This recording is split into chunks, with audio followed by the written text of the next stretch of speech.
ఈ 4వ మాడ్యూల్కు స్వాగతం.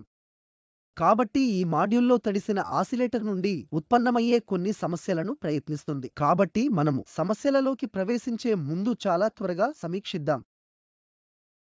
కాబట్టి ఎప్పటిలాగే మనం చలన సమీకరణలతో ప్రారంభిస్తాం.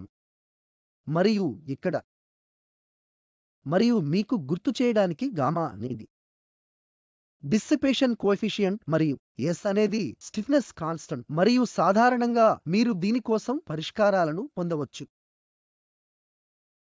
మనము గత 3 మాడ్యూళ్లను అలా గడిపాము మరియు ఇక్కడ సాధారణ పరిష్కారం ఉంది మరియు ఇతర విషయాలకు ఈ ఒమేగా 1 అవసరం. ఇది తడిసిన ఆసిలేటర్ యొక్క ఫ్రీక్వెన్సీ మరియు వాస్తవానికి ఇక్కడ ఈ క్వాంటిటీ ఒమేగా 0 స్క్వేర్ ఇది అంతడిసిన ఆసిలేటర్ యొక్క సహజ ఫ్రీక్వెన్సీ. కాబట్టి నేను దీన్ని omega 0 square minus gamma square by 4m square అని వ్రాయగలను, మరియు మనము క్యూ ఫ్యాక్ట్ లేదా m ఒమేగా 0 బై గామా అయిన క్యూ విలువ గురించి కూడా తెలుసుకున్నాం. కాబట్టి ఇది డిసిపేషన్ చిన్నగా ఉన్నప్పుడు చెల్లుబాటు అయ్యే ఇంచుమించు విలువ. కాబట్టి బ్యాక్గ్రౌండ్తో మనం త్వరగా చేరుకుందాం మరి మొదటి సమస్యకు వెళ్దాం. మొదటి సమస్య సరళమైనది. తడిసిన హార్మోనిక్ ఆసిలేటర్ కోసం మనకు omega 0 square minus omega 1 square ఈ విలువకు సమానం 10⁻⁻⁶ ఒమేగా 0 స్క్వేర్ ద్వారా గుణించాలి. మనము క్యూ ఫ్యాక్ట్ని కనుగొనాలి. ఇక్కడ ఇవ్వబడిన ఫార్ములా మనకు అవసరం అని పరిష్కరించండి. మరియు మనము ఈ సమీకరణం ని క్రమాన్ని మార్చుకుంటాం. Omega 0 square minus omega 1 square 4m square ద్వారా గామా స్క్వేర్ తో సమానంగా ఉంటుంది, మరియు ఇక్కడ ఈ క్వాంటిటీ కేవలం 10⁻⁻⁶ని ఒమేగా 0 స్క్వేర్ కి సమానం అని మనకు చెప్పబడింది. అది gamma square by 4m square. కాబట్టి నేను ఇక్కడ ఒమేగా 0 స్క్వేర్ ని క్రిందికి తీసుకువస్తే నేను గామా స్క్వేర్ ని 4m స్క్వేర్ తో కలిగి ఉంటాను. ఒమేగా 0 స్క్వేర్ 10⁻⁻⁶ కి సమానం. అందువల్ల నేను ఇక్కడ కలిగి ఉన్న పరిమాణం 1/4 మరియు ఇది డినామినేటర్లో కేవలం క్యూ స్క్వేర్. కాబట్టి క్యూ స్క్వేర్ 1/4 ఇంటూ 10⁻⁻⁶ కి సమానం. ఇది 10⁻⁴ కి సమానం. కాబట్టి క్యూ ఫ్యాక్టర్ 10⁻³ అంటే 1000/4 కి సమానం. మరియు క్యూ అనేది డైమెన్షనలెస్ క్వాంటిటీ అని గుర్తుంచుకోండి. కనుక ఇది 2 శక్తుల నిష్పత్తి, కాబట్టి దానికి కొలతలు లేదా యూనిట్లు లేవు. రెండవ సమస్య ఏమిటంటే తడిసిన ఆసిలేటర్ యొక్క ఆంప్లిట్యూడ్ ప్రతి ఆసిలేటర్ చక్రంలో 5% తగ్గుతుంది. ప్రతి సైకిల్లో కోల్పోయిన ఆసిలేటర్ యొక్క మెకానికల్ ఎనర్జీ శాతాన్ని కనుగొనండి. కాబట్టి శక్తి అనేది మన ప్రయోజనాల కోసం ఆంప్లిట్యూడ్ యొక్క స్క్వేర్ అని గుర్తుంచుకోండి. ఈ సమస్యను చేయడానికి మనకు కావలసింది యాంప్లిట్యూడ్ల నిష్పత్తి. 0కి 1 ఈ పవర్ డెల్టా. కాబట్టి మీరు దీన్ని గుర్తుంచుకుంటారని ఆశిస్తున్నాం. డెల్టా యొక్క నిర్వచనం ఇది gamma tau prime by 2m. ఇక్కడ టౌ ప్రైమ్ అనేది తడిసిన ఆసిలేటర్ యొక్క కాల వ్యవధి. ఇప్పుడు 0 అనేది తడిసిన ఆసిలేటర్ యొక్క ప్రారంభ ఆంప్లిట్యూడ్, మరియు ఇక్కడ ప్రకటన ప్రకారం ఒక కాలం తర్వాత అది 5% తగ్గుతుంది. ఈ సందర్భంలో 1.95 10కి సమానం అవుతుంది, మరియు అది ఈ పవర్ డెల్టాకు సమానం. కాబట్టి 1 0 మరియు 0 క్యాన్సల్ అవుతాయి, మరియు నేను ఈ పవర్ మైనస్ డెల్టా 0.95కి సమానం పొందుతాను. రెండు వైపులా లాగరిథంని తీసుకుంటే మనకు డెల్టా 0.051కి సమానంగా ఉంటుంది. మీరు కాలిక్యులేటర్తో ఈ గణనను మీరే చేయవచ్చు. మరియు ఇది డెల్టా విలువ అని తనిఖీ చేయండి. డెల్టా విలువ ఏమిటో ఇప్పుడు మనకు తెలుసు. అంటే ఇది 0.051కి సమానం అని మనకు తెలుసు. టౌ ప్రైమ్ 2π/ఒమేగా 1కి సమానం అని కూడా మీకు తెలుసు. మరియు ఎప్పటిలాగే డ్యాంపింగ్ తగినంతగా చిన్నదిగా ఉందని భావించడం ద్వారా ఇది 2π/ఒమేగా 0కి దాదాపు సమానంగా ఉంటుంది. కాబట్టి ఇప్పుడు నేను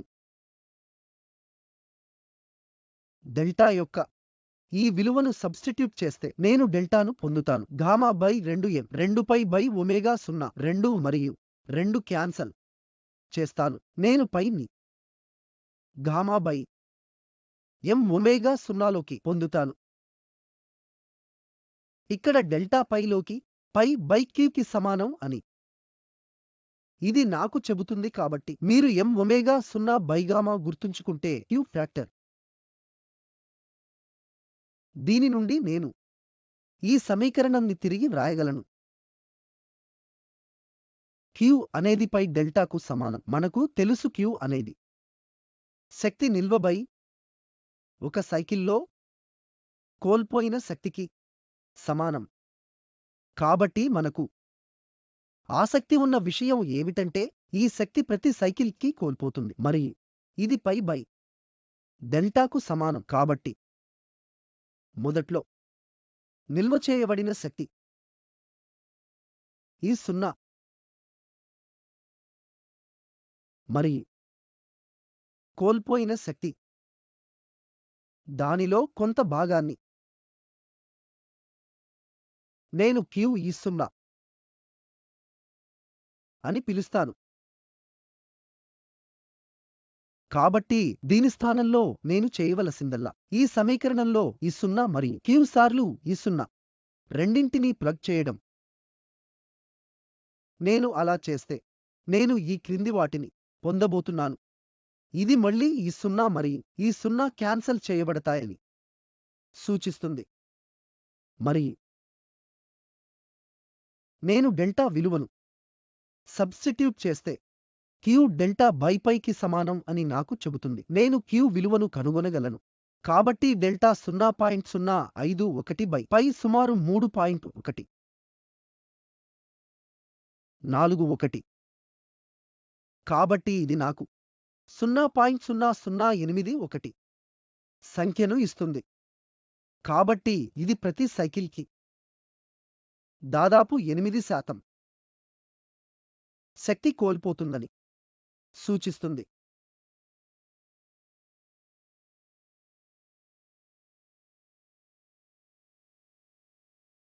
కాబట్టి ఈ ప్రశ్నకు సమాధానం కాబట్టి మూడవ సమస్యలో ప్రశ్న ఏమిటంటే సహజ ఫ్రీక్వెన్సీలోని పాక్షిక మార్పు. ఇది స్టిఫ్నెస్ కాన్స్టెంట్ తడిసిన సింపుల్ హార్మోనిక్ ఆసిలేటర్ కోసం ద్రవ్యరాశితో భాగించబడుతుంది. కాబట్టి ఈ సమస్యను పరిష్కరించడానికి ప్రారంభ స్థానం ఏమిటంటే తడిసిన ఆసిలేటర్ యొక్క ఫ్రీక్వెన్సీని అంతడిసిన ఆసిలేటర్ యొక్క ఫ్రీక్వెన్సీకి మనం రిలేట్ చేయగలగాలి. కాబట్టి ఇక్కడ నుండి మనం కొన్ని సాధారణ అవకతవకలు చేయాలి. దీనికి ప్రారంభ స్థానం మనం ఇంతకు ముందు చూసిన ఫార్ములా. కాబట్టి ఈ సమీకరణంని కొద్దిగా పునర్వ్యవస్థీకరిస్తాను మరియు నేను స్క్వేర్ రూట్ ని తీసుకుంటే నేను ఒమేగా/0 పొందుతాను. ఒక -γ²/4m² ఒమేగా² 4 నుండి పవర్ హాఫ్ వరకు ఉంటుంది. కాబట్టి ఇక్కడ బైనామియల్ ఉజ్జాయింపు ఎక్కడ చేయాలి? మరి నేను బైనామియల్ ఉజ్జాయింపు చేస్తే నేను 8m² ఒమేగా స్క్వేర్కి 1 -γ² పొందుతాను. కాబట్టి ఈ బైనామియల్ ఉజ్జాయింపు వంటి ఫంక్షన్ కోసం a కోసం x చిన్నది అయితే ఒక స్థలం q x అని అర్థం అవుతుంది. కాబట్టి మీరు మొదటి పదం ముగింపులో బైనామియల్ ఉజ్జాయింపును ముగించినప్పుడు ఇది జరుగుతుంది. అదే నేను ఇక్కడ చేశాను. మరియు ఇక్కడ నుండి మనము m omega 0 by gamma q అని గుర్తించాము మరియు ఒకదానిని మరొక వైపు తీసుకోవచ్చు. మనం అన్నీ చేస్తే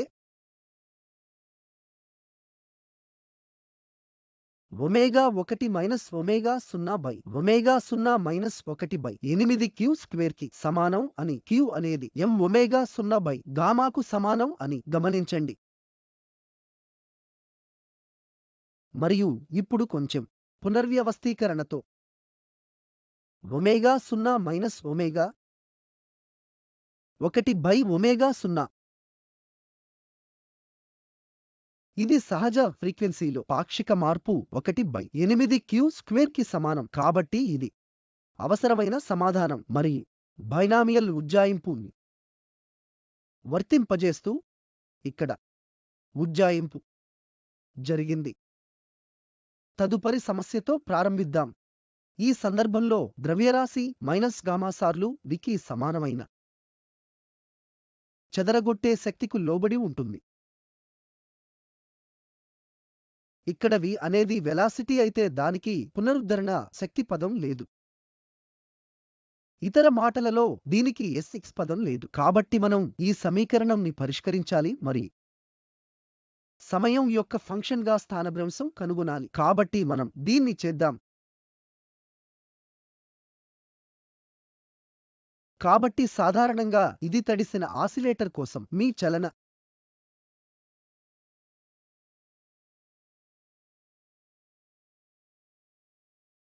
సమీకరణం. అయితే ఈ సందర్భంలో ఈ టర్మ్ ఉనికిలో లేదని మనకు చెప్పబడింది. కాబట్టి సమీకరణం nx స్థలం 0కి సమానం మరియు మనం పరిష్కారాలను కనుగొనాలి అంటే నేను x(t)ని కనుగొనాలి అంటే అది ప్రశ్న. కాబట్టి పరిష్కారం యొక్క పద్ధతి డిసిపేటివ్ హార్మోనిక్ ఆసిలేటర్ను పరిష్కరించడానికి మనము అనుసరించిన సాంకేతికత వలె ఉంటుంది. కాబట్టి మనం పరిష్కారం x కాబట్టి t అనేది స్థిరమైన ఈ పవర్ ఆల్ఫా t అని అనుకుందాం. మరి ఈ ఆల్ఫాను కాసేపట్లో నిర్ణయిస్తాము. x.t ఆల్ఫా ఈ power alpha t x.t alpha square ఈ పవర్ అవుతుంది ఆల్ఫా t. ఇప్పుడు మనం ఈ సమీకరణంలో ఈ విషయాలను తిరిగి ప్రత్యామ్నాయం చేయాలి. నేను అలా చేస్తే నేను ఆల్ఫా స్క్వేర్లో ఏం కలిగి ఉంటాను? ఈ పవర్ ఆల్ఫా t స్థానంలో గామా ఆల్ఫా ఈ పవర్ ఆల్ఫా t 0కి సమానం. ఈ పవర్ ఆల్ఫా t బయటపడుతుంది. ఈ సమీకరణం ఒకేలా ఉంటుంది. మరియు ఈ పవర్ ఆల్ఫా t అనేది ఆల్ఫా మరియు t యొక్క ఏకపక్ష విలువల కోసం కాదు. అందువల్ల షరతు ఏమిటంటే ఈ క్వాంటిటీ 0కి సమానం మరియు ఈ క్వాంటిటీ యొక్క రెండు నిబంధనలలో కూడా తొలగించబడేలా చూడండి. కాబట్టి నేను m ఆల్ఫా స్క్వేర్ని కలిగి ఉంటాను. గామా ఆల్ఫా 0కి సమానం మరియు నేను ఉదాహరణకు n ద్వారా అంతటా భాగించగలను. ఈ సందర్భంలో నేను ఆల్ఫా రూట్ తీసుకుంటే నేను ఆల్ఫా ప్లస్ గామా బై 0కి సమానంగా కలిగి ఉంటాను. కాబట్టి పరిష్కారాలు సులభంగా ఉంటాయి. ఆల్ఫా 0కి సమానం లేదా ఆల్ఫా మైనస్ గామా బై nకి సమానం. కాబట్టి ఇవి ఆల్ఫా యొక్క రెండు సాధ్యమైన విలువలు. నేను ఇప్పుడు ఈ పవర్ ఆల్ఫా t అని భావించే సమీకరణంలోకి తిరిగి సమీకరణంలోకి ప్లగ్ చేయగలను. నేను ఆల్ఫాను 0కి సమానంగా తీసుకుంటే x(t) స్థిరంగా ఉండే కి సమానంగా ఉంటుంది. మరోవైపు ఆల్ఫా మైనస్ గామా బై xకి సమానం అయితే t యొక్క ఈ పవర్ మైనస్ గామా బై ఎం నుండి టీ అవుతుంది. కాబట్టి ఇవి రెండు సరళ స్వతంత్ర సమీకరణలు. ఇవి రెండు సరళ స్వతంత్ర పరిష్కారాలు. మీరు స్థిరాంకాన్ని గుణించడం ద్వారా ఒకదాని నుండి మరొకటి పొందలేరు కాబట్టి ఈ సమీకరణంలో ఇప్పటికే ఉన్న ఒక స్థిరాంకం ఉంది. కాబట్టి సమయం యొక్క ఫంక్షన్గా స్థానభ్రంశం కోసం సాధారణ పరిష్కారం ఇది శక్తిగా ఉంటుంది, ఎందుకంటే మనము రెండవ ఆర్డర్ డిఫరెన్షియల్ సమీకరణంని పరిష్కరిస్తున్నాం. మనకు రెండు స్వతంత్ర స్థిరాంకాలు ఉండాలి మరియు అది ఈ రకమైన పరిష్కారం ద్వారా సంతృప్తి చెందుతుంది. మనకు కొన్ని ప్రారంభ పరిస్థితులు ఉంటే మనం ఆ ప్రారంభ స్థితిని ప్లగ్ చేయవచ్చు మరియు స్థిరాంకాలలో ఒకదాన్ని తగ్గించవచ్చు. ఉదాహరణకు 0 సమయంలో 0 వేగం యొక్క x డాట్ కొంత v 0కి సమానం అని నాకు తెలుసు. కాబట్టి ఆ సందర్భంలో స్థిరాంకాలలో ఒకదానిని ఈ క్రింది విధంగా తొలగించవచ్చు. నేను ఇక్కడ నుండి t యొక్క మొదటి x డాట్ని కనుగొనవలసి ఉంటుంది. x dot t b minus gamma by n నుండి ఈ power minus gamma by n లోకి t అవుతుంది.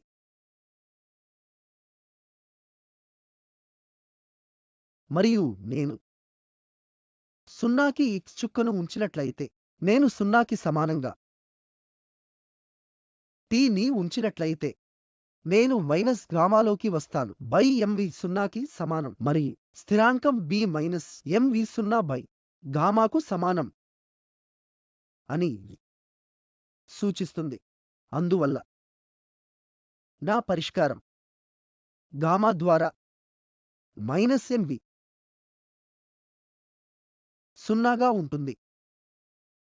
ఈ power minus gamma by mt. కాబట్టి ఇది ప్రారంభ పరిస్థితులలో ఒకదానిని కలిగి ఉన్న పరిష్కారం. కాబట్టి ఇప్పటికీ మనకు ఇక్కడ ఉన్న మరొక స్థిరాంకం మిగిలి ఉంది మరియు అది మనకు మరొక ప్రారంభ స్థితిని కలిగి ఉంటే నిర్ణయించవచ్చు. కాబట్టి మీరు సాధారణంగా ఏదైనా సమస్య కోసం అనుసరించే ఈ విధమైన సాధారణ సాంకేతికత. మీకు అలాంటి రెండు స్థిరాంకాలు ఉన్నప్పుడు వాటిని గుర్తించడానికి మీకు రెండు స్వతంత్ర పరిస్థితులు అవసరం మరియు మీరు ఈ సమస్య గురించి కొంచెం భౌతికంగా ఆలోచిస్తే గణిత సమస్యగా ఇది మీకు చెబుతుంది. పునరుద్ధరణ శక్తి పదం కాదు అంటే మీరు మొదటి స్థానంలో డోలనాలను కలిగి ఉంటారు మరియు మీరు మనము పొందిన పరిష్కారాలను చూసినప్పుడు ఇది లేదా ఇది డోలన పరిష్కారాలు కావు. కాబట్టి ఇది విపరీతంగా క్షీణిస్తున్న పరిష్కారం. కాబట్టి ఇది విపరీతంగా క్షీణిస్తున్న పరిష్కారం. కాబట్టి పునరుద్ధరణ శక్తి పదం లేనప్పుడు మీరు డోలనాలను పొందలేరు మరియు ఆ నిరీక్షణతో పరిష్కారాలు చాలా వరకు సరిపోతాయి. ఈ మాడ్యూల్ యొక్క చివరి సమస్యే ఇక్కడ ఉంది. కాబట్టి ఈ సందర్భంలో మనకు తడిసిన ఆసిలేటర్ యొక్క ఆసిలేటర్ ఇవ్వబడింది. ఇది y double dot y dot plus 10 y 0కి సమానం మరియు రెండు ప్రారంభ పరిస్థితులు ఇవ్వబడ్డాయి. మనము కేవలం స్పష్టమైన పరిష్కారాన్ని వ్రాయవలసి ఉంటుంది. తడిసిన oscillator my double dot plus gamma y dot plus s5 కోసం చలన సమీకరణం నుండి ప్రారంభిద్దాం. 0కి సమానం మరియు నేను n ద్వారా అంతటా డివైడ్ చేస్తాను. నేను ఇక్కడ ఇచ్చిన సమీకరణం వలె దీన్ని తయారు చేయగలను కనుక ఇది y double dot plus gamma by m 2y కాదు s బై m 0కి సమానం. ఇప్పుడు మీరు ఈ సమీకరణం యొక్క ఈ రూపాన్ని మరియు ఇక్కడ ఇవ్వబడిన ఈ సమీకరణం ని చూసినప్పుడు అవి సరిగ్గా ఒకేలా ఉంటాయి. అయితే మనము గామా బై m 2 మరియు s బై m అనేది 10కి సమానం అని అనురూప్యం చేస్తాం. కాబట్టి పరిష్కారం కనుగొనే ముందు మనం ఏ పాలనలో ఉన్నామో తెలుసుకోవాలి. మనం భారీ డ్యాంపింగ్ పాలనలో ఉన్నారా లేదా క్లిష్టమైన డ్యాంపింగ్ పాలనలో ఉన్నారా? లేదా మనం డ్యాంపింగ్ డోలనం పాలనలో ఉన్నాం మరియు అది ఈ పారామితుల సెట్ ద్వారా నిర్ణయించబడుతుంది. అక్కడ ఉన్న వడ్డీ క్వాంటిటీని నేను డెల్టా అని పిలుస్తాను. అది gamma square by 4m square minus s by m అవుతుంది. నేను ఇక్కడ సంఖ్యలను సబ్స్టిట్యూట్ చేస్తే గామా బై m 2 కాబట్టి ఇది 4/4 1 మైనస్ s బై m 10 అవుతుంది కాబట్టి అది -9. కాబట్టి డెల్టా పరిమాణం 0 కంటే తక్కువగా ఉంటుంది కాబట్టి మనం ఆసిలేటరీ పరిష్కారాలను చూడాలని ఆశించాలి.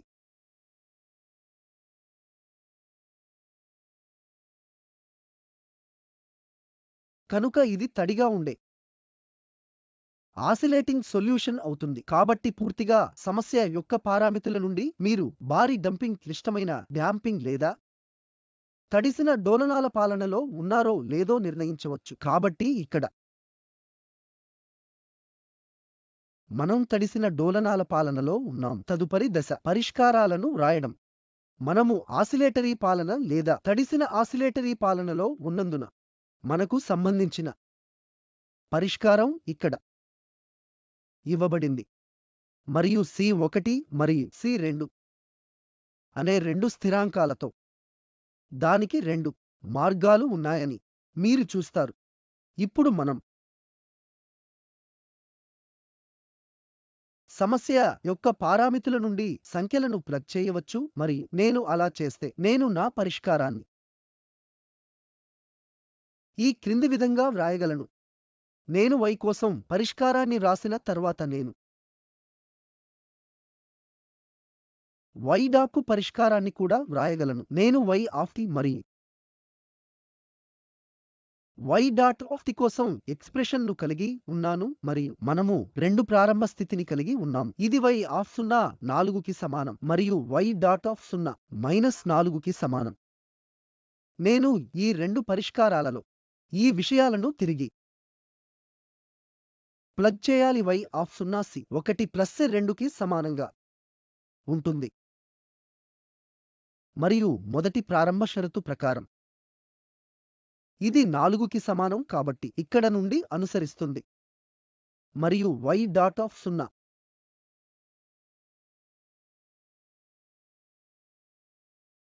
ఈ సమీకరణంలో నేను 0కి సమానమైన t ని ఉంచినట్లయితే నేను y డాట్ ఆఫ్ 0కి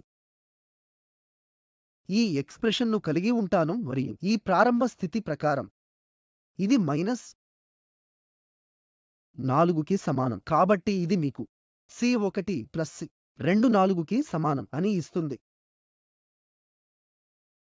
y డాట్ ఆఫ్ 0 పై ఈ రెండవ షరతు ఎక్కడ ఉంది మీకు వాస్తవ సంఖ్యను ఇస్తుంది మరియు ప్రారంభ స్థితి అది వాస్తవ సంఖ్య అయి ఉండాలి అని చెబుతుంది.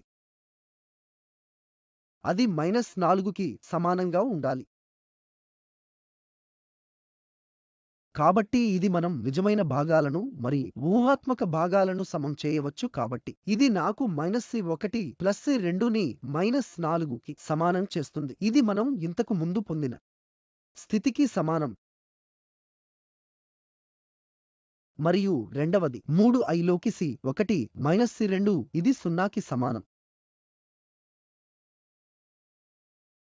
ఎందుకంటే ఇవ్వబడిన ప్రారంభ స్థితిలో ఊహాత్మక భాగం లేదు కాబట్టి ఇది C1 C2 అని సూచిస్తుంది. కాబట్టి మనం C1 C2 అని చెప్పాలి మరి ఇది కేవలం Cకి సమానం అయితే ఇది 2C 4 లేదా C2 అవుతుంది. కాబట్టి స్థిరాంకాలు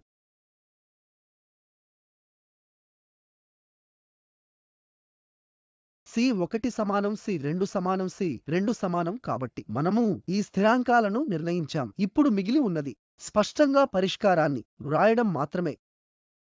కాబట్టి ఇది సమయం యొక్క ఫంక్షన్గా స్థానభ్రంశం కోసం మనము ఇంతకు ముందు రాసిన స్పష్టమైన పదం పరిష్కారం నిర్ణయించబడని స్థిరాంకాలు C1 మరియు C2 మరియు అది రెండింటికి సమానం అనేది 2కి సమానం అని ఇప్పుడు మనకు తెలుసు. కాబట్టి మన స్పష్టమైన పరిష్కారం y ఆఫ్ t ఈ పవర్ -t నుండి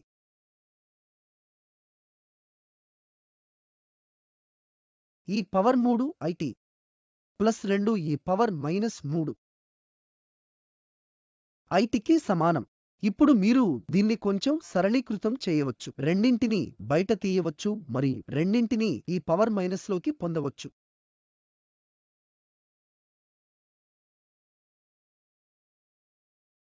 మరియు ఇది 2తో గుణించడం అని సూచిస్తుంది. ఆపై ఇక్కడ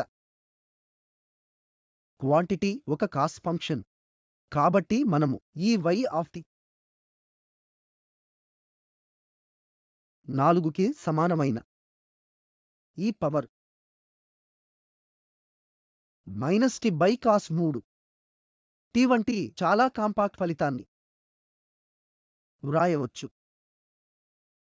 ఇది దాని కాంపాక్ట్ రూపంలో తుది ఫలితం అవుతుంది. కాబట్టి సమస్య కోసం ఇవ్వబడిన పారామితుల ఆధారంగా మనము ఊహించిన విధంగా ఇది డిసిపేటివ్ భాగం మరియు ఆసిలేటరీ భాగాన్ని కలిగి ఉందని మీరు గమనించవచ్చు. కాబట్టి 5 సమస్యలతో నేను ఈ సెషన్ను ముగిస్తాను. అయితే అసైన్మెంట్లో ఇవ్వబడిన సమస్యలను ప్రయత్నించమని నేను మిమ్మల్ని ప్రోత్సహిస్తున్నాను.